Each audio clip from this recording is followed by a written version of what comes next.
AI agents are everywhere, automating tasks and making decisions at machine speed. But agents make mistakes. Just one rogue agent can do big damage before you even notice. Rubrik Agent Cloud is the only platform that helps you monitor agents, set guardrails, and rewind mistakes, so you can unleash agents, not risk. Accelerate your AI transformation at Rubrik.com. That's RUBRIK.com.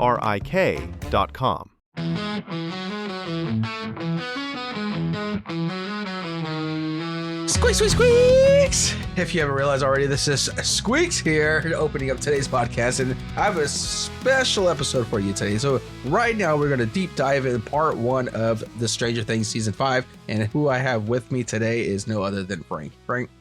Hey everybody, yeah, I'm excited to dive into this final season, and I am already starving for more episodes. Oh man, I think overall, can we just get like real quick one-word reaction of what you think of this first part? The show was already at a caliber that I was thinking was like peak television. Yep. And somehow it elevated it. So one word is just like, I don't even know, next level. It's a 2-word thing. I'm putting hyphen in it. I like it. Yeah, I thought this was fantastic. I mean, there might be some things I didn't like about it, but overall, we'll get into that. Yeah, thought it was great. Yeah. So to start off with this, you watched it over the weekend. I watched it in one sitting. So yeah, please jog my memory and where we're at and whatnot. I was dozing off a little bit, but not because of the show itself, but that's because you had to wait until 5 o'clock. Each episode, we got 4 episodes, hour long, hour 20 long. So it was rough. It was rough. So let's set the stage with like where we are with season 4 real fast, because we did a whole thing about that on last week's episode. Okay. Where we literally spent a half an hour going over every season. It was really good. I say, as a creator. But let's go ahead and get into this. So at the end of the last season, Vecna has created, by killing Max, this gigantic hole that's now connecting the Upside Down with Hawkins. And the kids are trying to make sure that they killed Vecna. They're not sure for sure if he died. Max, meanwhile, is technically alive in a coma. Lucas is visiting her all the time, playing some Kate Bush, and the kids are in full on crawl mode now. I love that they're using the term crawl as in dungeon crawl, which is such a D&D term. And I was like, yes. Every time they do something D&D, I'm just excited for it. So let's enter season 5. The kids are a well-oiled machine at this point. They are searching in different quadrants. They have different plans on how to find Vecna and confirm that he's dead. The military has locked down Hawkins. They put literally like a big ass metal band-aid over the scar created by the Upside Down opening up. And they've sectioned off an area that they are going in and out of. And we see they built a base over there. We're not sure what they're doing, and we're not sure what Vecna's plans are at this point. Yeah. Yeah. So how did you like that opening? Because what I thought about it right away was I actually enjoyed that we kind of advanced a little bit, like time jump, and that living around this like broken crater or whatever, it seemed normal, right? Like the kids go to school and do every day life, which I didn't think was going to happen the way that last season ended. I thought we were going to jump into whatever action or see the military do its thing with the Upside Down. Yeah. What'd you think of that? Did you want to see something different, or were you surprised by it? Did you enjoy that? How you feel? I like it a lot because so much of the show is about the 80s, and this is like late Cold War. So it kind of reminds me of like what you would imagine the spy stuff and secrecy of the Russian thing, which we've gotten like season 4 with a lot of Russian stuff. Okay. So to me, it was kind of like, oh man, this is kind of feeling like that. Like the military's got big plans. What did you think about that though, of kind of setting the stage this way? I really like the time jump. What I also like is that I guess we're going to skip a little bit too. The military being, I'm going to say it, in the Upside Down. I thought that was pretty awesome. I did not at all think that was the thing that was going to happen, or even like foresee in writing this story. But I super liked that the military, whatever they want to call themselves, were in the Upside Down world and kind of bringing the experiments or battle, you could say, to the other side of the battlefield. But other than that, I thought it's kind of like it felt like the offense now. Like we're being on the offense. Yeah. Instead of kind of like it coming to us, okay, like, hey, we examined it and now we're every season. Exactly. Yeah. And that's what the whole tone of this really was. And the kids definitely wanted to not rest until Vecna was gone. With that, appearances or these characters, anyone that kind of stood kind out of or sparked something their like that? interest. Yeah, my Yeah, thing wasn't like stand out so much, but Dustin Okay. really was more. And we could talk about stand-ups, but Dustin was more. Yeah. Why do you think he's dick mode? I guess you could say, Yeah, right? he Like he's activated dick so mode. upset. Yeah, so Dick mode. I think Dustin's character right now, and I think that's one of the big problems with the last season coming out in 2022 and this one at the end of 2025. People might have Yeah, that's forgotten some crazy. of the Yeah. but in the last season there was a big connection between him and Mhm, Eddie. mhm, mhm. And so so his reaction right now is directly in response to Eddie dying in his arms Yeah. and kind of wanting to make sure to be Eddie in a lot of ways. Like if you look Mhm. at his role models this entire time, Steve was a really good connection with that. And Steve, of course, it's just kind of like a nice guy for the Yeah. most part. He's But gonna then it's change too. Eddie, and who's Eddie's entire personality was being a rebel. And so I think there's a lot of that where he's trying to be the next Eddie in a way of honoring him. And, you know, maybe he's kind of not getting the point of Yeah. some of Eddie's fallings. You know, was there anybody else like that for you? That was a bit of a unique take. I would say finally. I would say Will stepped it up finally towards the end for me, and Love Will this not season. because of so much, of like, oh, I mean, spoiler alert. I mean, you should have seen it by now. The powers at the end, but more of like, all right, we're not getting this crybaby essentially. Like, you know, he's kind of stepped up. I feel like leveled up his character. Mhm. So I would say, yeah, most definitely Will. You know what's funny is we have Linda Hamilton in this season, who, if you try to make like an 80s badass thing, you bring in Linda Hamilton. And it reminds me a lot of her character, Sarah Connor, from Terminator. The first iteration of her, victim, chased by Terminators. And then as the Terminator franchise goes on, Linda Hamilton's a badass. And honestly, might be more important than her son in some points. And so it kind of reminds me, like, I think that's what Will's thing is. Like, he was a victim in the beginning. And now we see him as a badass. And he's harnessing the tools. What victimized him is now his greatest asset. And, you know, I brought this up on Threads. I'm like, hey, you know, they said Will is now a sorcerer instead of a wizard. And then I was like, what do you guys think about the other characters? Where are they at in this whole thing? And a lot of people are saying, like, he could be considered a sorcerer for sure. We're seeing him more as a warlock. A lot of people are saying he's a warlock because it's like he made a deal with the devil to get his abilities, with Vecna giving him his abilities. I was like, that's also very, very cool. Yeah. Yeah. I just love all the D&D tie-ins. It always makes me excited. Most definitely. And do you feel like, okay, let's try to reiterate what you think, unless it was kind of, I think it was given to us, but I feel like it wasn't really in our face. But Vecna wants the children. Are the children because they're more impressionable, easy to manipulate a little bit? They have every child that's one. every child that's picked real quick. In the past, they mentioned this is somebody who has had trauma in their lives. And so that's before that, especially with those that were like the last season, he was picking people to kill to open up a portal. This season, he's trying to do what he did with Will, which we're going to get more answers to that 100% later on. And that was a thing for him, is that he was picking people that had trauma in their lives. I don't know if he's still sticking to that, because remember, like when he was killing kids, he was going with that. That's why Max was chosen, because of her brother, stuff like that. So then Will's trauma was what exactly? I'm trying to remember from. See, I think it might not be that maybe for like this a batch of divorce or kids. something? Okay. No, I don't necessarily. Well, I mean, his dad is gone. I don't know if it was divorce or death. See, that's the thing. I don't really recall that. Yeah. So that might be something there.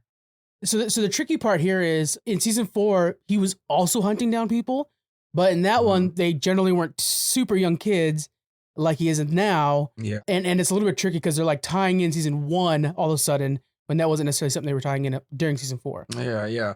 So two different motives and two different batch of kids, basically. Yeah, definitely doing a good job so far tying in any loose ends, and for sure, I think we'll definitely ensure all those are closed.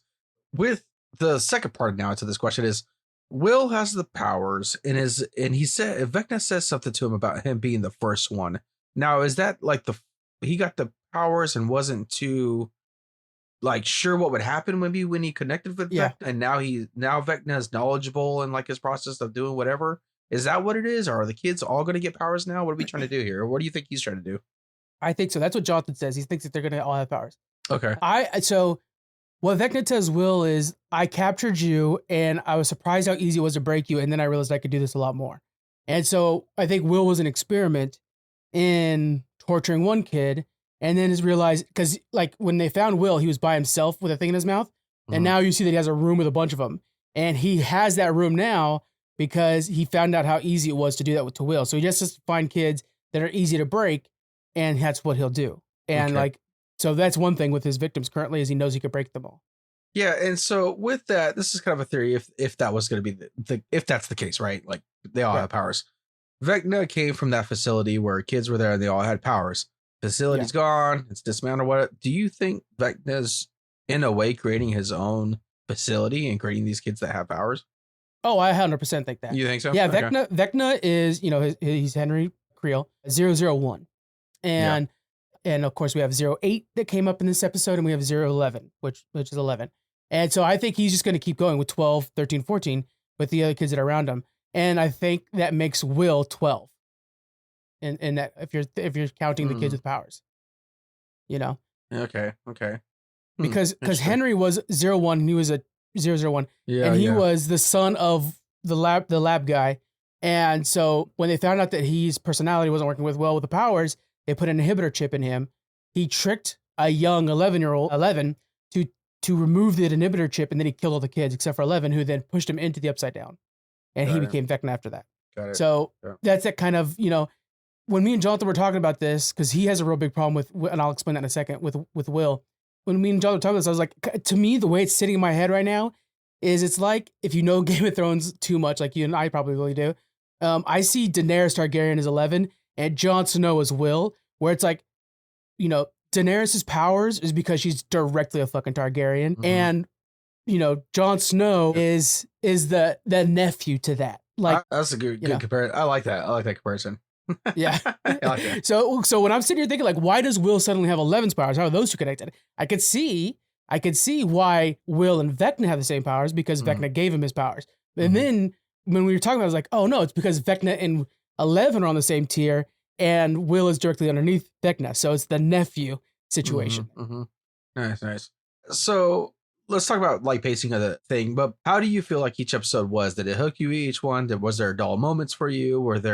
Do you They're think it definitely was dull perfect? moments. Yeah. Mhm. I think they could have probably shortened things up. As much as I know that creatively it'll like, there's a chance they took and it'll lead somewhere probably good. I feel like the Max areas were probably a little bit too slow, where she's trying to explore or explain like the Yeah. brain stuff. What did you think Mhm. about that? I thought it was with Max. The only thing that really like sparked me was when you saw like that Grand Canyon wall or the rock wall, Yeah. right? Because then you're like, oh, that's awesome, because that seems like that's the inside version of the wall out. The wall. I had the wall. assumed it was that. Yeah, which Yeah, it right. might not be. Yeah. But I kind of like, because it shows that there's this WandaVision verse inside this bubble. Okay. Yeah. Nobody can see it except for them, right? That's a really good way of putting it. Yeah. So I thought Max's thing was fine. So what I'm going to say about the pacing is I actually really enjoyed it. I thought it gave enough story, but then kind of gave you something to keep you locked in, whether it's action or, something just kind of trippy happening, or they're on a chase to get Hopper's signal, Mhm, I mhm. think it was just perfect, like ups and I don't want to say downs, but pacings. Yeah. I thought it was solid. And then obviously led to that, I would say, pretty phenomenal part 1 finale. I mean, I thought, Oh my. I thought that was never going to be something that would have happened in this series before, because it's so Goonies like until now. So it really does feel like this season 5 is truly the next level chapter. Like it's, Oh my God, it's progressed so much from prior seasons. At the end of every episode, really felt like a really good big end of chapter in a Stephen King book, which Stephen King and D&D are two big influences for the show. And every time it felt like that. But to me, the end of episode 4, the end of this first batch, it was like, I'm bringing back, like, that's the end of Predator. That's the end of Terminator. That's the big climax to RoboCop. All the 80s stuff where it's just like, holy cow, what a badass. And I was just like, Will looks so damn cool now. And I felt it was super earned at that point, because they put up this, they put a very clear thing like, oh, you're getting closer to the hive mind, so you get stronger. Now, Jonathan, his big complaint of this whole thing is he felt like Will got powered up way too fast and out of nowhere. Do you have that same take? Not really, because we follow Will from season 1, where he was essentially tortured, then having to kind of recope that life, and then we saw him struggling with these connections. I mean, honestly, no, I felt like it was about time. Yeah. I don't feel it might have felt fast because we didn't see him kind of do like little signs here and there of maybe him being able to control something or say force something up off a table or whatever. But I think that's what maybe makes that moment dramatic, because it took something so drastic to happen in front of him to get to that level where he's at. Yeah, because I think what it is instead of us building up as like a training hero montage, like over time we start to see him move the cup or something like that, right? Yeah. It's suddenly what it actually is: victim, victim, victim, not a victim. Like that's the flip, I think, because this entire time he's feeling, or he's getting his benefits that they're experiencing are all at a cost of him. Like, oh, I'm seeing through the person, but I can't control it very well. Maybe I can hold back this one Demogorgon from killing my mom. Yeah. Things like that are all happening to him. And then in that final moment, it's the first time he's doing something by his own action. Yeah. And to me, it reminds me so much of like Jean. It very much was like, this feels like an X-Men character all of a sudden, where it's like a Jean Grey or something like that, where it's like this entire time you're pretty cool. Then all of a sudden, boom, Phoenix mode. And it's like, hell yes, finally Vecna has met his match. It probably was 11 the whole time, but it's good to see that Will's there too. And like suddenly you have this really insanely cool squad. Yeah. And that's what makes I feel like makes it more traumatic than it is like watching that Luke Skywalker, train with Yoda for so long. Yeah. But it was that moment of kind of like where I would like to say in a version of like The Boys, where something tragic happens that kills the family members or whatever, that's how you get the powers. Obviously it wasn't like killing anyone that he loves, but it was on that level of like snapping your fingers and boom, it's all there in front of you now. So I hope, and I don't really see it. My fear is that they're going to go that way now of like, oh, now I have to learn. But the second part is going to be 3 episodes. Then you got that 4th one and the one final. I don't see the timeline of you being able to do that, because if so, that tells me that part 1, you kicked it off super strong. You're going to dull us in the middle with part 2. And then the finale is going to be big again, which I don't want a boring part 2, hopefully. Yeah. So part 2 should end, if we're looking at the 3-act structure, with them losing. It should be like our Empire Strikes Back. I love how when you're talking about Stranger Things, you can't help but compare it to other things from the 80s, because that's what the show does. It's making you do that. But yeah, it should be the Empire Strikes Back, right? We should probably see Vecna win in some way, which we kind of got in this one, but we have a little final touch. But I guess it was almost felt like it, because what loss did we really experience, right? I mean, he took the kids, but we didn't felt like that moment where, I mean, comparing again, but Vader cut off Luke's hand, Right. So maybe it will be something like that. I think, here's my theory. This is the loss.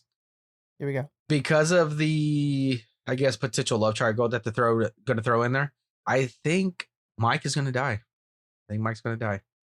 Okay. That would be huge. Yeah, I see it. But Mike, I feel like wasn't massive. And it's enough to kick off 11, by the way, as emotionally attached to Will, also with 11. I can see that's why I see that, because them two, like, being upset whatever their ways, that, I feel like that's the perfect spot. I don't think Mike was that beneficial in part 1 to me. Leaves me to think maybe it's kind of like going that route where he's not playing such a big role because he's going to be cut off. And I don't know. I see that. What do you think is going to be the losses? That's mine. What do you think is the loss going to be? It's got to be. I think it's Joyce, because in the first batch, we had a couple times where Joyce put herself in front of a Demogorgon to protect Will. That's only going to work so many times. And now, how fitting is it that like Will barely stopped the Demogorgon, and then this next time Will dominated and destroyed the Demogorgon. So now he's going to be so much on the offense instead of being on the defense. He's not going to pay attention this time when Joyce gets attacked, and suddenly he's not there to save her, and she gets killed. And then Joyce, from episode 1, the only one that believed that Will was still alive somewhere, is the thing that puts Will into Super Saiyan, that makes him hit the Avatar mode and just rip the Upside Down apart. Yeah. Okay. Yeah, because I mean, I see it with Mike as well. I do like that. Mike is a very good choice. I like that in the sense of, man. So, try to put this together. It's almost like when Joyce dies, we get a montage of her like saving Will the whole time, being that believer. I mean, I know that you're tossing it aside, but how cinematic would that be? That'd be perfect. Oh, most definitely. The show would do. While yes, Mike does tie in, especially with 11, and like there is this kind of like love triangle they're definitely setting up. I don't see that happening. I think they're going to use Mike. Here's something that's really put him in really good context over the weekend. when we were talking about the different classes of these characters, I was putting up there, I think Mike is the bard. And boy, everybody came back with like, no, Mike is a paladin. And it hit me so hard. I'm like, hell yeah. Paladin, kind of the leader of the group usually, the stalwart, right? Generally a tank, stuff like that. And I'm like, that's so Mike. So I think Mike sticks around to lead this crew all the way to the end. If he sacrifices himself, it'll be in the final seconds. I don't think he's going to sacrifice himself. I can see 11 absolutely sacrificing herself, but I don't see Mike doing that. You know? Yeah, I just don't see 11. I think to me, 11's pretty safe. And with the other fun question to this, who do you think just needs to die? I think by the end of this, we need to lose a few people, frankly. Yeah, but who is like, they can go and I'd be okay. Oh, what's his name? He's the most forgettable son of a bitch. Jonathan Byers, played by Charlie Heaton. You got me. I just felt like he wasn't too much of this season either. He all he did was just care about getting Nancy. Yeah. And, well, he's gonna propose to her at some point. And I'm sure that'll be emotionally impactful. What a good time to kill him off. Yeah, right. Yeah. The thing with the character Jonathan, he was super interesting in the first season, and he to me has not been interesting since. And this whole the whole like him versus Steve, which is a far cooler character. Yeah. This like one of the things that people are complaining about online is like, or not. I shouldn't say that people are complaining about this. Everybody's blown away, but of course we're nitpicking. Mm-hmm. And they felt like that little like race up the tower to shut, like that was a waste of time. People were feeling, and also like they both got up there. They were not out of breath or anything like that. Yeah. And it's like, I get that, but nevertheless, to me, that feel like scene though is really, I mean, it fits the vibe to me. That scene when you're not being so dramatic and people are dying and monsters are coming out, you're having that like fun portions of normal life and definitely 80s feel, right? To me, that's so like I'm trying to be. Welcome to Derry is doing it a lot right now for you. Yeah, heck yeah. So it's not like that. It's not you're right, but I think that is something that people are not, and I think that a lot of that comes back to the fact that Jonathan is not really capturing anybody's, attention right now. In the first season, he was all about being a bigger brother, but now, shit, Will's a cooler dude than you. What can we say? It really is. If works out with Mike, he's gonna be pulling more tail than you too. So we'll see how that goes. I would tell you who needs to die right away, and it happens to be a big spoiler, is Callie. Callie, the season 2 power female that they revealed at the end. Yeah, I get bringing her back for the plot hole, but let's bam. Yeah. As much as I like to skip and forget about season 2, let's do the same for her character in part 2. Okay. Gosh, that was crazy. How was your what was your initial reaction when that was behind the door? So I just did a shit ton of research for the first 4 seasons. This is why I remember Callie. So, and when I was recapping that, like on the episodes, I was like, it's a good chance they bring her back at some point, right? Probably just a cameo. Show that like she gets a headache somewhere in New York, the fight going on. And then when they showed her at this thing, I was like, oh, that's right. Yeah. Now, I mean, for me, I didn't want to say when I saw her that it was inevitable because of reading some of the comics. Yeah, that she is a part of it, not in a very massive part from what I've read, but her presence is there. So it would be kind of weird that one of the random people out there would be like, hey, there's still a random child in this universe that's not who being could fight utilized Vecna, technically. Yeah. Who can be of help. And then just like you said, my head hurts somewhere. I'm like, I feel like something's going on. Whatever. And then go back to, I don't know, fucking, schoolwork. Pickpocketing. Whatever. Yeah. Schoolwork. Like I'm trying to make her a civilized citizen now or something. Yeah. But kill her off right away instantly. Let's have her die. Does she give you, she gives me Jubilee vibes from X-Men, where it's just like, I really want to see Gambit and Wolverine and Jean Grey. I don't care what happens to Jubilee. Dang. I mean, I would argue that Julie's a lot cooler than her, but you're most definitely right. Like when's the real heroes coming through? Okay. Yeah. So the fact that she's in there, I'm sure will be important and vital and stuff like that, but she's cannon fodder. Let's be honest. I really hope it's not too vital. She will not make it to the end of this thing. Man, if she somehow comes up being like the main power to defeat Vecna, get the fuck out of here, dude. I think the Duffer Brothers are just fixing a plot hole. And they said that they're going to be filling in a lot of loose ends. Yeah. That's a loose end. And I'm like, okay, good move. Yeah. Because it was a good distraction. I'll tell you why. Here, let me kind of redeem all the situation. With the Callie reveal, you're like, oh, what a kick in the dick. And because you're hoping it was Vecna or like a tore up Vecna. But then how dope was that Vader-esque entrance of Vecna walking through the portal, like the Vader silhouette of him. Yeah. And then you were like, oh shit, he's perfectly fine Yeah. and he's on the hunt. It's So yeah. they dropped you like, damn, heck, almost guys. And then all of a Yeah. sudden like, oh shit, he's here and he's ready to mess things. That was Yeah, it's essentially like what you said with Vader in that scene where he's walking in the hallway and just Yeah, fucking exactly. mauling everybody down. Now, dope. how did you like Vecna's entrance? I know it seemed like you liked it, but my thing was Incredible. it kind of jumped from we have to find him, and then he's just, okay, I'm here, guys. That was my fault, Yeah. but it wasn't. Oh, I don't let know. me jump in real quick, man. I love Okay. that because this entire time you're watching, and I was saying this before. I feel like the team right now is like level 12 D&D players in the fact that they are all working with each other. Like you wouldn't experience this yet because you and Daniel Jonathan do not work together well at all. Because they're so slow and fucking boring. Okay. That's, but this is a good Freaking- example of what it's supposed to look like. But these guys Yeah. feel like they're level 12 D&D players. Everybody knows what everybody else's strengths are, and they're all Yeah. banking on each other doing the same thing. Oh god, So you that's so think- nice. Yeah, exactly. It's not like literally just a quick little snippet of what happened.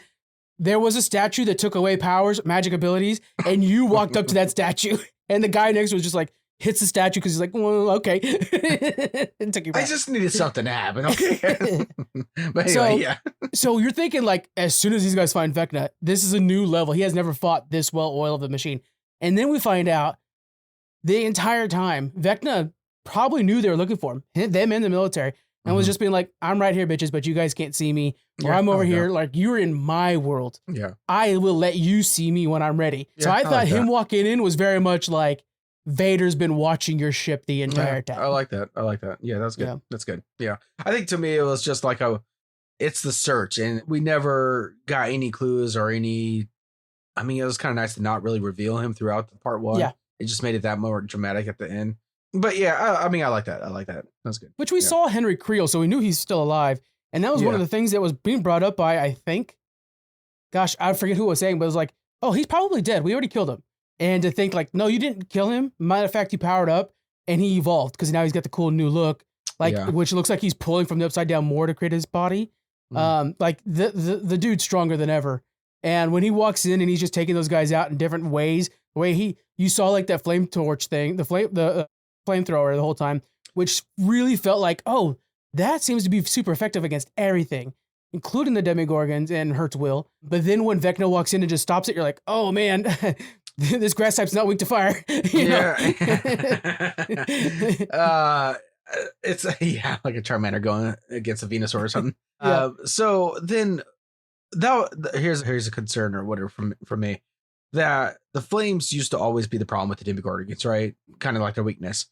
Why now are the Demogorgons not really affected? I mean, you've had, which I don't know if anybody Oh, they caught were this. though. The last Demogorgon that was kind of like on fire, he came back to life. When Vecna rose him. Is that what it was? Yeah, when Vecna came in, he then like did we are doing so many references. He did like the Night's King raise up again to all the Demogorgons that had died, I and they missed started that, attacking again. Okay, Yeah. okay. Those are the ones that Will then killed. Okay. Yeah. Okay. Then I must have missed that.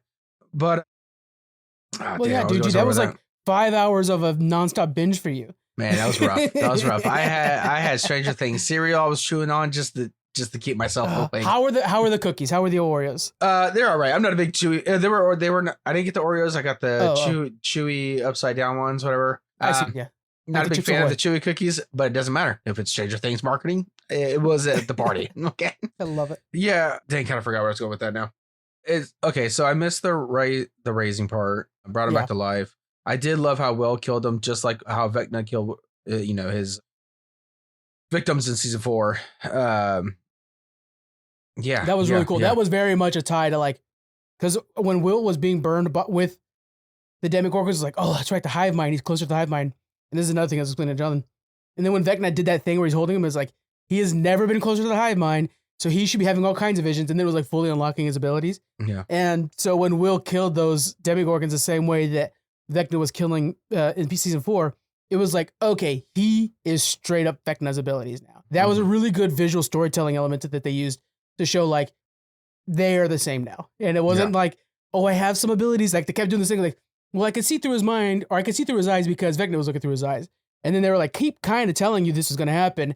Mhm. And then when it did happen, they were like, same damn ability, y'all. You know? Yeah. I could see Will eventually doing like like when we see Henry Creel chasing Max the first time, he changes his arm to be from Henry to Vecna's arm. I could see Will doing that at some point. That would be really cool.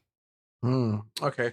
Do we think Will get too much on the powers and somewhat eventually corrupt himself and become... Oh, here was my theory. Here we go. Here we go. See something like that. Check this out. Check this out. Okay. Will is going to have to sacrifice himself. Okay. And here you go. Here's another reference, baby. He is essentially the Lich King. Okay. There always has to be a Vecna to contain the Upside Down. Okay. The Upside Down will always be a living world. There will always be these creatures. And if Vecna's gone, who else to control him? But Will now, who has literally his own powers. What do we think? What do we think? Well, first off, I just absolutely love how many references we're dropping. And I do like that idea. But if we remember the story, somebody else steps in. And I think Joyce is not going to let that happen to her son. Joyce would absolutely die before that happens. If she's already dead, possible. If she's already dead. Yeah, part 2. Yeah. Because part 4 is going to be the fucking Berserker mode. Here's another reference. That's the God of War 3 start off, right? Where he just wants to kill all the gods because Joyce dies in part 2. It's gonna be so cool. Yeah, I could totally see him kind of becoming a little bit dangerous and a little bit out of there. But then, like, yeah, he'll always like be thinking back to like Mike and his friends, and that'll be the thing that keeps him grounded. Then Vecna never had that because he was alone in a lab the entire time. No, dude. And even 11 has had those moments where she's like, when she was actually in season 2 hanging out with 008 Callie, like the thing that kept her from going crazy, or the thing that kept her from, losing her mind in the lab in season 4 was thinking of her friends. And so I could see that happening again for 11 as well, if she's the one that's stuck to be Lich King mode. He's Lich King mode. He is making my prediction is going to make that ultimate sacrifice because he cares about his friends. He wants friends that live a normal life. That, hey, I'm Loki. Okay. I got to sit on this throne. I got to just keep it. Well, I think we're just doing references on purpose now. Yeah, I know. How can we tie Batman up in this? Let's go. Hopper is Batman. Go ahead. It was the bats from season 4 that was like flying around Eddie.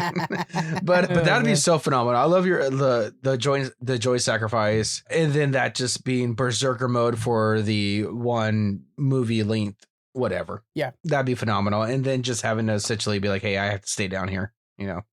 Looking crazy. at the pacing is one thing. Let's look at some of the emotional beats, the things that really kind of keep the story moving forward. I think the fact that we have this relationship between 11 and Hopper fully developed. These two have lost each other and they've come back together. And I just, God, this whole thing where he's like, she's training and he's not really wanting her to go in. And he keeps thinking of his daughter when like things are getting rough. Yeah. And that moment when they're both inside and he opens the door for her and she says, "Thank you for trusting me." And I don't think 11 has really had somebody else know that she has the ability to do these things like Hopper does. But then Hopper taking upon himself to sacrifice himself. Again, sacrifice is definitely a thing that's coming up again. I just think that this relationship is one of the most well-developed in this series. What are your thoughts about the emotional beats we went with on Hopper and 11? Yeah, I think it's about time to where they start having to now fully work together, start trusting each other, like you said. And there's no more, like Hopper got the confirmation that there's no more holding you back. Like, it's not the daughter thing anymore. Like, essentially, you're a pivotal player and we need you in this thing. And we finally get that. And I feel like now we're just going to be having that full on teamwork, right? Yeah.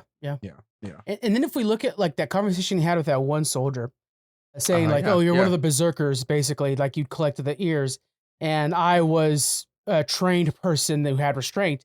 And if we mirror that onto 11's story, I think that's the key with 11 over Callie is Callie was out on the streets, surviving by her wits end and killing people be damned. She'll do whatever she can to survive. While 11 is trained, she knows how to use things. She's very militarized in that sense, and Callie is very much rebellious and a loose cannon. So I think there might be a moment where Callie might have like an explosion of power, but it'll kill her. While 11 knows like batteries drained, got to refuel, then attack. Yeah. And I think maybe that'll affect Will as well. But I liked that the fact that we had that conversation between Hopper and that soldier, I think is going to reflect later on to the next level of soldiers, which will be 11, Callie, and Will. For sure. I would like to kind of transition a little bit to some funny things that happen within the season. And a part of that is you brought up twice now the the training sessions with 11. Yeah. How like Miss Marvel, like Captain Marvel, like was all the like the poses and her tumblings and the way that they shot that and her like jumping on the roofs and stuff. That just seemed so hilarious to me. Like it just seems so cheesy? corny. Yeah. Yeah. It was so funny. Did you not catch that at all or whatnot? Well, to me, we had a few moments that felt like Home Alone, and I was like, this feels very much like oh gosh, I can't remember all the names, but this felt like very much like a kid who thinks they're cool. You know? Hell yeah, it did. Yeah. It was funny. I think it's Which Marvel has done. There's no doubt you're right. Marvel has definitely done that in the past. And I think it's very Marvel like with the whole like, well, if I do this and this and this, I need to beat 2 seconds off my time. It's like, okay, I think you're fine. Which Hopper is then like the rest of us who's like, yeah, she's faster, but I don't trust her ass inside type of thing like that. Yeah. You know, and then of course, what's nice is the military had a defense against 11. So suddenly there are stakes, like those little gun things and how they have them mounted inside. It's nice to have stakes for something that seems so empowered. And in the end of this whole thing, speaking of the military side of it, they are both decimated and, you know, Linda Hamilton's on her heels now. Yeah. But also fully on the same side of those 11 because they were hunting down 11 saying she was the bad guy. Mm-hmm. I guess not even knowing about Vecna. Yeah, which is kind of wild. Callie was captured to fight 11, not Vecna. Yeah, so it makes you wonder, like, was Vecna known? Did they know about Vecna? Or did they maybe seen Vecna as a potential ally to wanting to use the upside down world for essentially like a military advancement to them? And the reason I say that, it's very gives that Dairy vibes. You know, they're searching for this alien to use against others. Could that be a thing? I don't know. I can see them trying to capture 11 doing that. But if we look back at like Henry was gone at the end of that massacre of the kids in the lab. So they all assume it's 11 that did that massacre. And if we look at like the events at Hawkins in season 4 with all the kids dying, like the people killing somebody, kids, it looks like it was 11. 11 opened up those portals. So the entire time it's like, yeah, 11's doing all this, not Vecna. Yeah. I doubt they even know Henry is alive, exists, Vecna exists or anything. And so this moment, I think really woken up like, oh shit, we are dealing with something bigger and those people are on our side. It's the classic moment where suddenly, you know, if you think about how like whenever the X-Men are fighting Magneto, eventually the humans side with the mutants to fight Magneto. Yeah. You know, and we're at that moment now. Finally, the humans are like, shit, we need the X-Men. Got it. And let's take out Magneto. I like that. I can see that. Going back to kind of like some of the more comical things. So some of the theories, let's talk about the theories. And this theory is going to go back to what we've talked about before. But one of them is that get a little untasteful, whatever you say. Wonder if Vecna, what I've heard, is a sexual predator. And that's why he's capturing the children. Pretty bad, right? Yeah. But there was a lot of kind of sexual jokes in this, and it could have been that whole like teenager, you know, trying to be funny and whatnot. Yeah. One that got me really suspect was Lucas. So I don't know if you remember, they're in the tunnels, and the tunnels were whatever names, and one of them was Dick, right?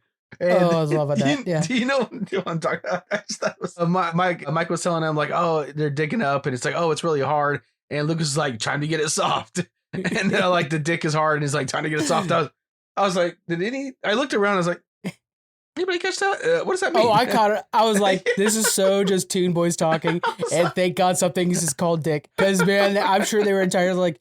I think they even said to me like we got the tip through or something like that. Like it was jokes like that dropped left and right. Yeah, it was just a bunch of teens, and the whole time it was like, I love that. Yes, the world is ending, but also like dick. Yeah, exactly. So yeah, I just assumed it was very much like teen like and whatnot. It was just kind of funny when I heard that theory, I was like, no, would never. And then we get into the like, oh, there's a lot of sexual jokes in this thing. It's very Stephen King-esque though. Very weird sexually with Stephen King stories, especially with like It. Yeah. So I don't put it past him. I do actually think there is something with that with Vecna, with Henry. If we remember, Max is hiding out in these rocks that Vecna won't go into. He's petrified of them. And that's because they're all hiding in his memories. They're in his memories. It should be easy for him to find them. But he doesn't want to go to that part of his mind. He doesn't want to remember what happened in those rocks. I have a feeling he was molested in those rocks. And so he doesn't want to think to that. Because he's like petrified when he looks in there. And it's like, oh, something bad happened in there, and Yeah. could be anything. But Yeah. what if Yeah. it could be that too? Yeah, and another thing why I kind of like entertained that for a split second was because it was so 80s like Freddy Krueger type ordeal. And that was very much the feel of the season 4 if this is like a Freddy Krueger type villain. But I mean, we'll definitely see. With these with heightened abilities, do we still think that this could just all be D&D campaign again? And the No reason way. I say That's that the because dumbest. Yeah, it there's no is way. dumb. It is, and I think it's a slap in the face.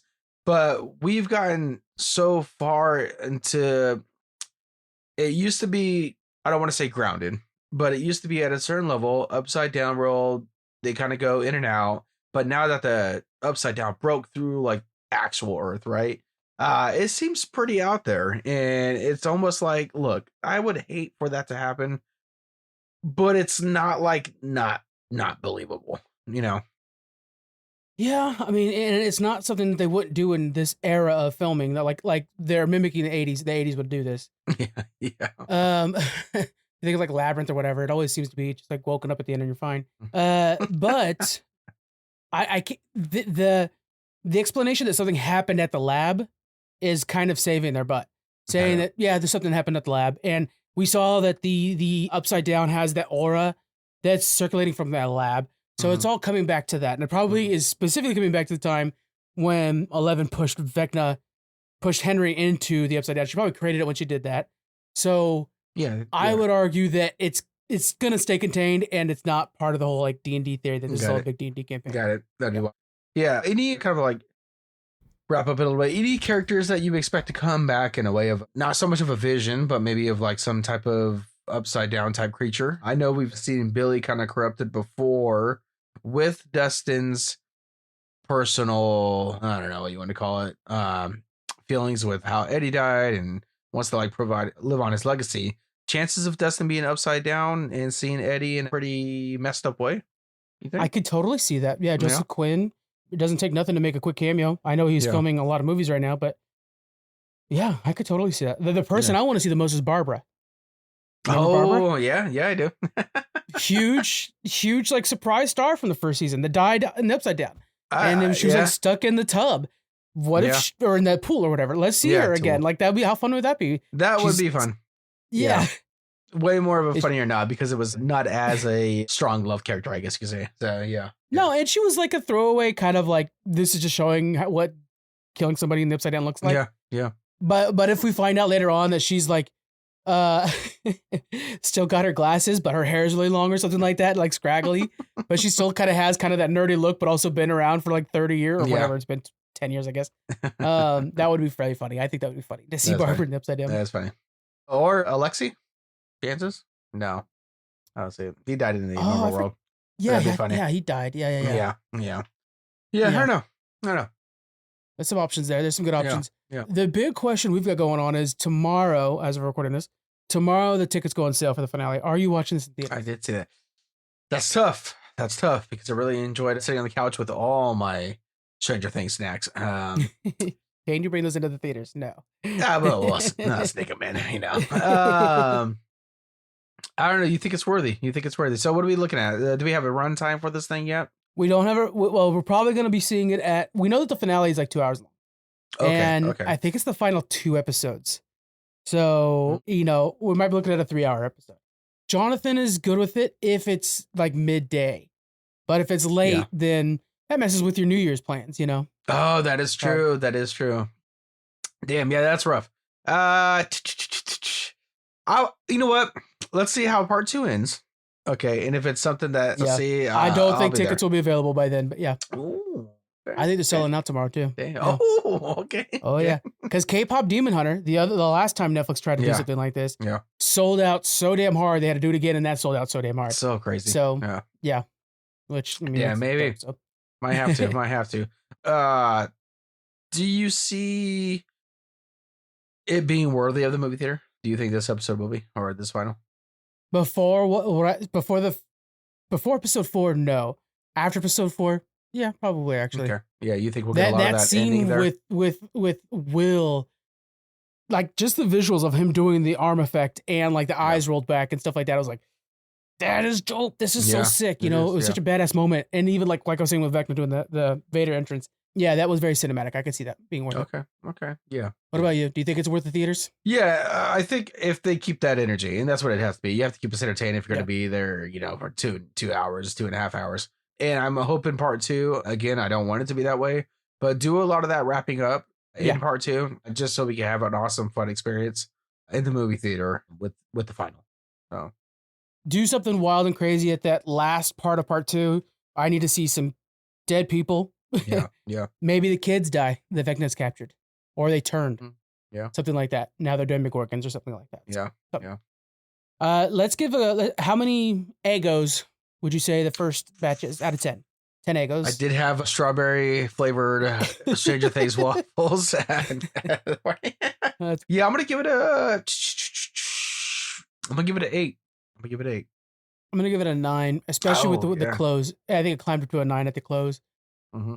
Yeah, a lot of Eggos, plenty of Eggos. By the way, we were supposed to be a fan expo. I wanted to give it. There are 3 people to blame for this, and I'm gonna rank them. Last place is you because you were busy, and it was hinging on the fact that me and Jonathan were going, so you didn't go. Then there's me. I got a bit of a head cold, and frankly, I was tired. The fact that it's right after Thanksgiving is so hard. That is tough. That. So But Jonathan Let's hear it. bailed like a week beforehand. Oh, okay. Mostly because he just didn't want to go. And he's blaming Susan a little bit. But so I think Jonathan's the first to blame, then me, then you. So you're safe. You're the last place to blame. I appreciate that. Yeah. I was kind of, man, this last 2 months has just been kind of just insane for me. I was supposed to do a 10K run in LA, and luckily it wasn't too expensive because I'm literally thinking about maybe just canceling and not making that trip. Just to have a weekend to just not do anything. And it is tough. It is tough, like right after the Thanksgiving, to hit that fan expo with prior plans that the wife always likes to have. I did enjoy my time last time at fan expo. I was really wanting to have a night stay there and then kind of just maybe doing a little breakfast or something in San Francisco. But yeah, we'll have to definitely make it a priority next year. But the real priority right now is BlizzCon, baby. So we know. Not to say anything bad about Fan Expo, not at all, but it's BlizzCon. So we have friends flying in from around the country to go to BlizzCon next year. So nice. By the way, first, second, and third, we have SAC Anime. So Jonathan and Susan are going to go to that. Should be a fun one. You know, we'll just take a day, we'll pick a day, go. It's nice and close, so that's an easy one to go to. So that'll be fun. Yeah. And I know your birthday's right there, so maybe for your birthday, we can go to SAC Anime. On the first, we should make that a thing. Or I'll be seeing Stranger Things. I don't know. But on the second, I'm flying to Mexico. So we'll see. Oh, are you? Oh, nice. Yeah. Nickelodeon Resort, baby. Oh, man. Take plenty of pictures. That's so sick. A lot of fun with the kids and a lot of, all-inclusive drinking. So. Hell yes. I got that cruise next year too, and I cannot wait. Nice. Look at that drink pass. Yeah. All right, everybody. Thank you very much for joining us for our Stranger Things special. Let us know what you guys thought about that first 4 episodes of season 5, and rate us on Apple Podcasts and Spotify 5 stars. We appreciate it, and I'll see you on the next one. Bye.